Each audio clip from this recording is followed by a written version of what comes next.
ভয় কি আছে আর ভবে, ভয় কি আছে আর ভবে, ভয় কি আছে আর ভবে, ভয় কি আছে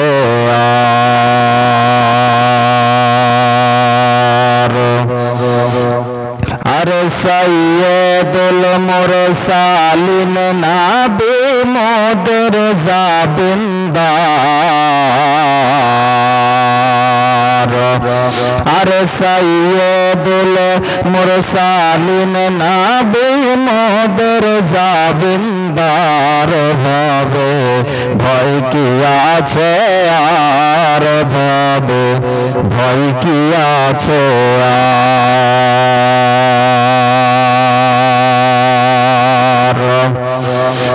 আরে পাঁচ রাত্রি জীবনী জলসা তারকে তার আজকে আপনার তৃতীয় রাত্রি এই জলসাতে আজকে যদি কিয়ামতের ময়দানে মাহশারের প্রান্তরের জন্য যদি কিছু না করতে পারে মুসলমান, এই জীবনী শুনে আপনার লাভবান হতে পারা যাবে না। আরে টাঙ্গাইয়া মিজানের পাল্লা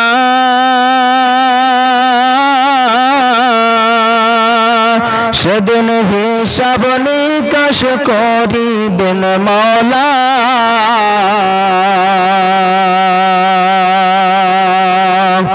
আর টাঙ্গাইয়া মিজানের পাল্লা সেদিন হিসাব নিকাশ করিবেন মওলা,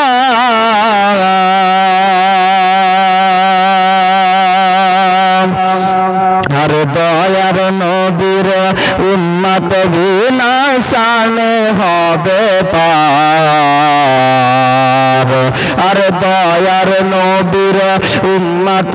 বিনা শানে হবে পার ভবে,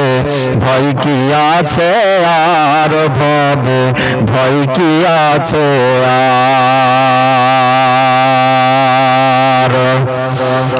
সেদিন মাথার উপর উঠিবে সূরাজ, আর তার তাপে তো গলিবে মাগাজ, সেদিন মাথার উপর উঠিবে সূরাজ,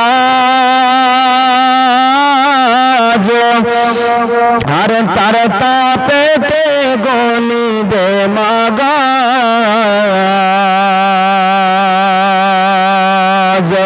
আর দয়ার নবীর ওপরে দরুদ পড়ো বারবার, আর দয়ার নবীর ওপরে দরুদ পড়ো বারবার ভবে, ভয় কি আছে আর ভবে, ভয় কি আছে আর ভবে, ভয় কি আছে আর ভবে, ভয় কি আছে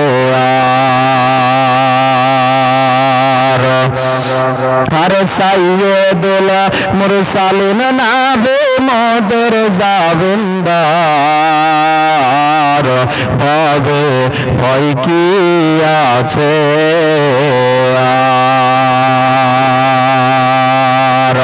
আমার ভাইরা বন্ধুরা,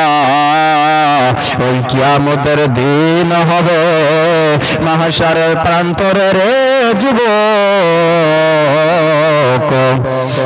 আজকে তোমার 60-70 বছর বয়স হয়ে যাবে, তুমি নামাজ পড়তে পারবে না ঠিক মতন, আজকে তোমার রুকু হবে না, সাজদা হবে না, আজকে তুমি যদি চাও তোমার ব্রেনটি আজকে কাজ করবে না, কিন্তু কই কিয়ামতের ময়দানে মাহশারের প্রান্তরে যখন মাথার উপরে সূর্য উঠবে, আজকে এত উপরে সূর্য আছে আমরা নিচে থেকে আজকে তাপি সহ্য করতে পারি না, কিন্তু যুবক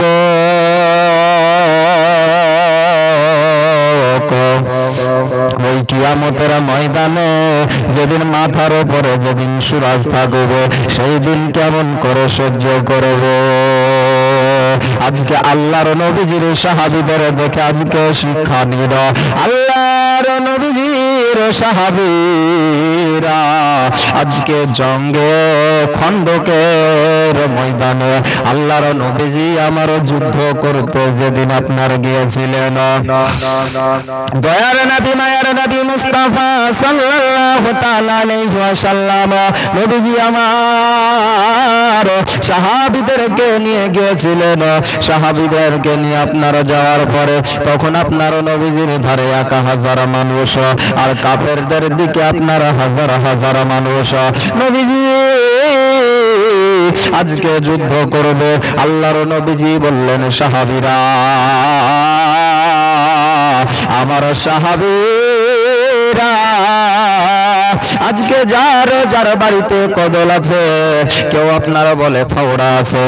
যার যার বাড়িতে কদল আছে তে নিয়ে এসো। কেননা আজকে আমরা ঢাল নিয়ে আসিনি। শব্দ হযরতে আলী নয়, হযরতে আলী রাদিয়াল্লাহু তাআলা আনহু তিনি আপনার 40 মণ লোহার গেটকে হাতে নিয়ে ঘন্টার পর ঘন্টা আপনার যুদ্ধ চালিয়েছিলেন। ওই গেটকে আপনার খাইবারের প্রান্তরের ওই গেটকে হযরত আলী তিনি আপনার ঢাল বানিয়েছিলেন। কিন্তু আল্লাহর নবীজি বললেন, ওই আমার সাহাবীরা, ওগো সাহাবায়ে রাসূল, তোমাদের বাড়িতে যার যার কদল আছে নিয়ে এসো। সাহাবীরা কদল নিয়ে আসতে যাওয়ার পরে, কদল নিয়ে আসার পরে নবীজি আমার বলেন, ও আমার সাহাবার